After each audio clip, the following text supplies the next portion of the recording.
Okay, so I want you to imagine you have exactly $1 million sitting in your digital wallet right now. Ooh, nice scenario. Right. It's a good day. And you want to invest it in cryptocurrency. But you have this really fundamental choice to make. And the route you choose here is basically going to demonstrate the single biggest structural failure in the entire crypto industry today. Yeah, because that choice, it really represents the dividing line between the trustless system people, thought they were building Huh. and the heavily manipulated reality we actually got. Exactly. So, okay, option A. You take that $1 million and you buy an asset on a decentralized exchange like Uniswap. Right. And the process here is 100% transparent. You are not dealing with a broker or a middleman. You're just interacting with a shared pool of assets, and it's governed entirely by, well, just math, a mathematical formula. Pure math, yeah. Yeah. It doesn't have opinion. Right. So when your $1 million goes into that pool, tokens come out and the balance shifts. And because of the formula, for every single dollar that goes in, the price of the token must go up. It's guaranteed. Right, guaranteed. And conversely, if you sell, for every token you put back in, $1 leaves and the price drops, it's pure, unadulterated arithmetic. Anyone can see it. Yeah, I mean, the math doesn't have a profit margin or a quota to hit. It just executes. Exactly. But then there's option B. You take that exact same $1 million and you go to a centralized exchange, one of the massive apps you see advertised on TV. Right, the big brand names. Yeah, and you hit buy and something entirely different happens. The price does not automatically go up. No, it really doesn't. Your $1 million simply flows into the private account of a market maker. And this market maker is just a corporate middleman sitting between you and the actual market. Yeah, they basically look at your order and they can just rearrange their own internal order book. Yeah. They can fill your $1 million purchase entirely from their own personal stack of tokens, which they probably got at a massive discount anyway. Exactly. So the price is no longer dictated by pure math. It's dictated by a middleman's decision. Right. They hold the script. They get to dictate whether your buying pressure ever actually hits the open market or if your capital is just, absorbed right into their balance sheet. Which brings us to the core mission of today's deep dive. We've got a stack of sources today, community discussions, some incredibly harsh charts of collapsed tokens, and a core philosophical argument from developers in the trenches. And they're all focused on this specific mechanical failure. That's the root of the whole problem. Right. We're going to unpack why crypto is fundamentally broken, how it strayed so far from its original decentralized design, and how one specific community is trying to bring the honest market back. Yeah, and what's fascinating here is that the mechanical difference you just laid out, it's the absolute disease of the space right now. I mean, the entire point of blockchain was to remove trust and destroy the middleman. That was the whole pitch. Exactly. But the irony is that centralized exchanges have quietly, over the past decade, just rebuilt the exact same intermediaries the tech was invented to bypass. On paper, they say these market makers are paid to, provide liquidity, keep things smooth. But in practice, they completely control the gateways. Okay, let's unpack this with an analogy, because I think a lot of people just assume any crypto purchase is decentralized, which is Completely false, yeah. right. So think of Uniswap, the decentralized exchange, like a completely transparent vending machine. Okay, I like that. You walk up, you can physically see all the sodas inside the glass. You insert your money, a soda drops out, and the inventory goes down mechanically. And the value of the remaining sodas, based on scarcity, adjusts automatically. Everyone can see the cash box and everyone can see the sodas. Right, it's a perfect closed loop. The rules apply equally to everyone. Exactly. But the centralized exchange, it is not a vending machine, it's a casino dealer. Ooh, yeah, that's exactly what it is. You walk up to the table, place your $1 million bet, but the house controls all the chips.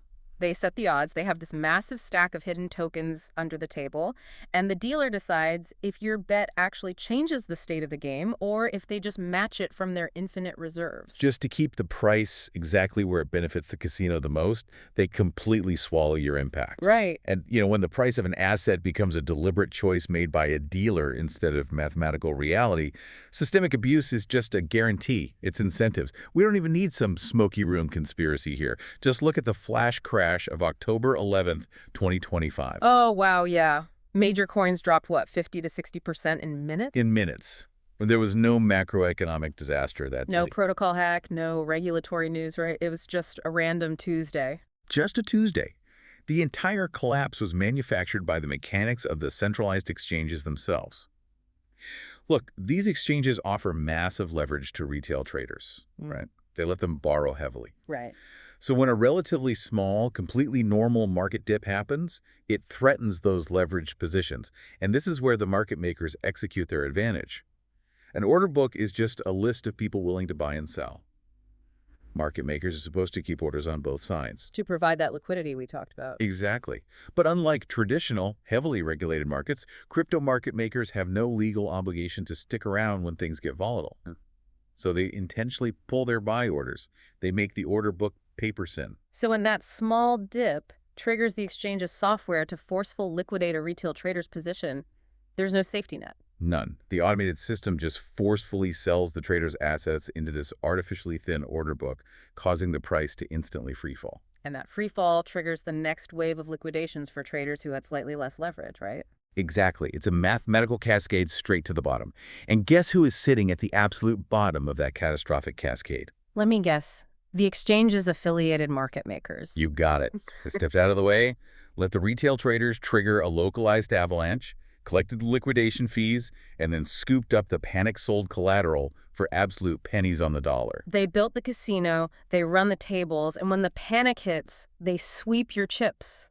It's brutal. It really is. And, if these middlemen are artificially suppressing prices and orchestrating these liquidations, we have to look at what that actually does to the companies trying to build real products in this space. Oh, it's devastating. The community sources provided these charts tracking once serious projects, and, the data is just a bloodbath. We are talking about massive AI and infrastructure tokens, real engineering teams, overwhelming hype. Read some of the numbers because they are shocking. Okay, artificial liquid intelligence down 99.3% from its all-time high. Wow.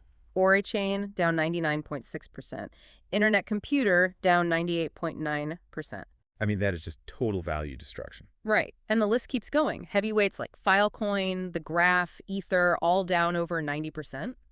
Drops like that in traditional equities would trigger immediate bankruptcy proceedings, congressional hearings. Exactly. But the paradox here is that these were not scams. These weren't anonymous devs who launched a coin on a Friday and rug pulled on a Sunday. No, these projects checked every box of traditional tech legitimacy. They had massive venture capital funding, real devs shipping complex code, polished branding, aggressive marketing. They were aligned with massive narratives like Web3 infrastructure. They had every possible advantage, and they still just got completely smashed. So what happened? Well, the failure is structural. It's a disease woven into how the industry funds itself.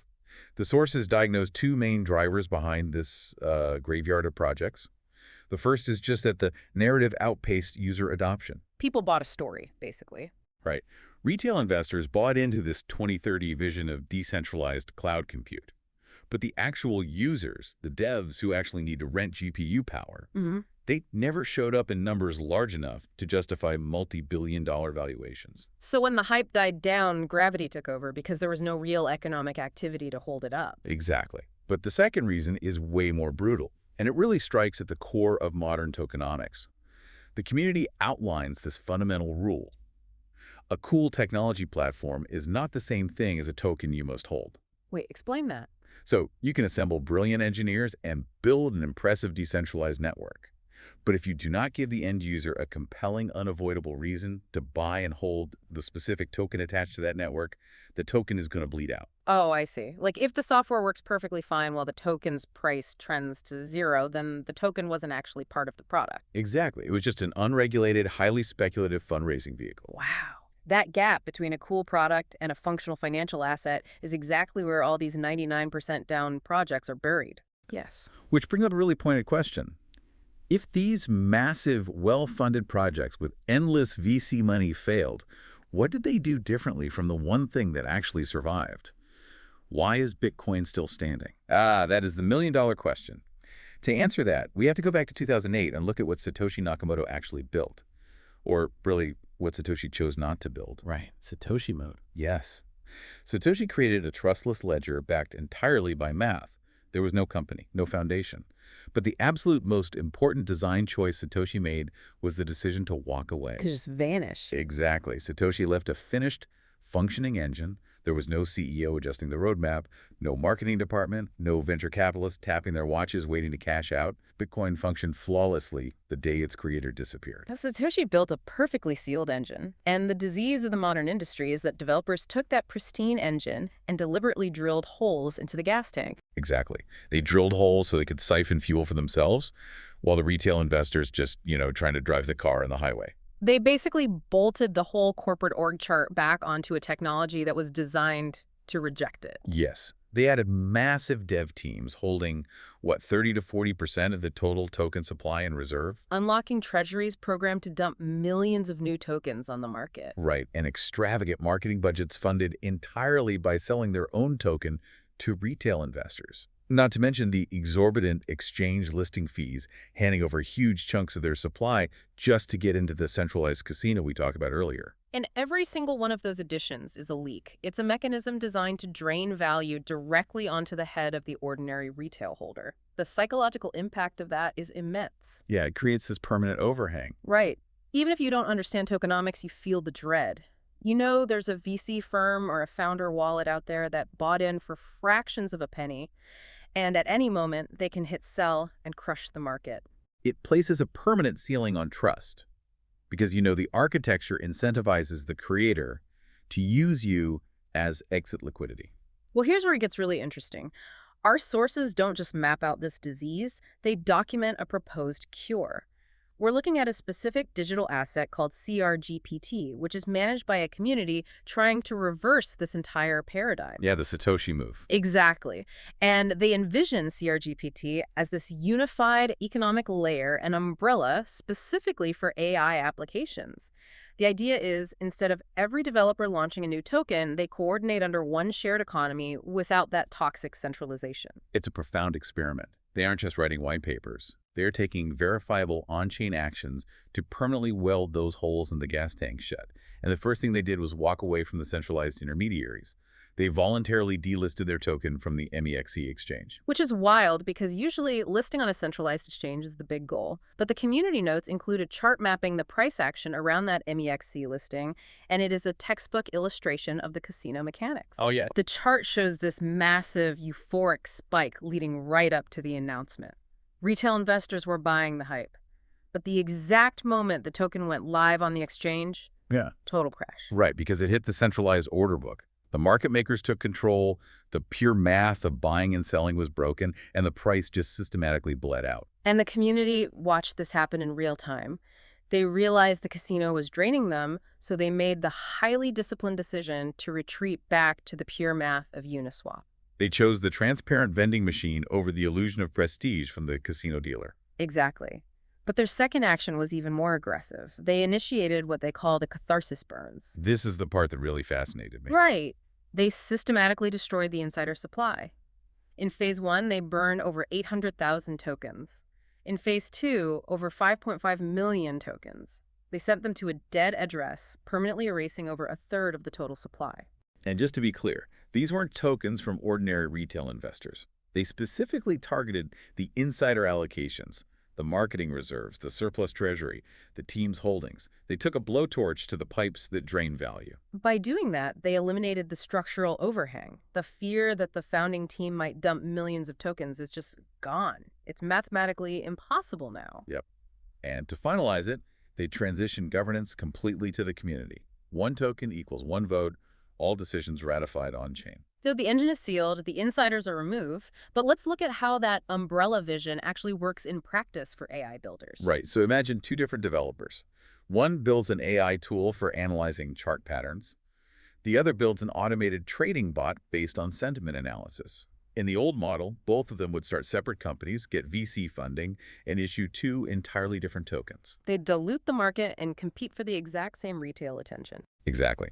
But under the CRGPT umbrella, neither developer launches a new token. They just integrate into the existing clean economy. The chart tool charges subscription fees in CRGPT, and the trading bot pays for its computational gas using CRGPT. So all the value flows back into a single, mathematically sound ecosystem. The developer still owns their software, but they share the economic network. Exactly. Okay, I have to push back here, though. Go for it. The purity of a sealed engine sounds brilliant on paper. but it sounds incredibly idealistic to sustain in reality. If there's no central team, no treasury, and absolutely no marketing budget to pay influencers, Mm. how does this actually grow? We're in a ridiculously noisy attention economy. Hmm. Without capital to shout over the noise, how does a decentralized project survive? It's a fair question, but if we connect this to the bigger picture, organic incentive-aligned coordination is actually historically more resilient than paid marketing. Look at Bitcoin. Bitcoin has no PR agency, but you have executives like Michael Saylor going on global television advocating for it. He does it for free because his personal incentives are perfectly aligned with the health of the network. When a community shares an honest engine, their collective work naturally becomes the marketing. That makes sense. And this specific community has weaponized education as their primary growth strategy. Right, the Trojan horse approach. By educating the retail market on exactly how the centralized exchanges are harvesting them. Exactly. When you teach an ordinary investor how a market maker keeps an order book thin to trigger a liquidation cascade, you don't even have to aggressively sell them on your token. You just expose the rigged game. Once they see the trap, they naturally seek out the transparent math of the vending machine. Exposing the trap creates permanent believers. Because they actually understand the why behind the asset. So, stepping back, the overarching takeaway from all these sources is a total reevaluation of crypto's history.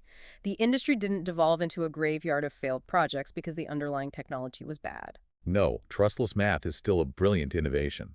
The industry failed because developers and financiers built a rigged casino directly on top of that honest math.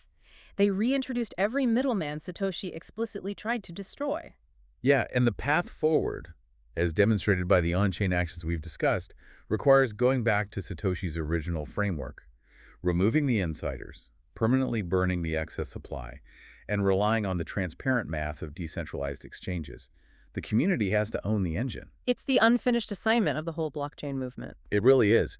But, there is this profound tension in this model, one that the community itself actively debates. We've talked so much about the necessity of the creators stepping away, mimicking Satoshi. Right. But here's something for you to mull over. What is the exact optimal moment for a creator to vanish? How much of the technological engine must be fully built, deployed, and independently functioning before releasing control? Because if you leave too early, what remains isn't a self-sustaining machine. It's just a beautifully clean, empty promise. Wow. That is the defining question for the next generation of decentralized builders. Well, thank you for joining us on this deep dive. Keep scrutinizing the hidden mechanics of the financial systems you interact with every day. Demand absolute transparency, and we will catch you next time.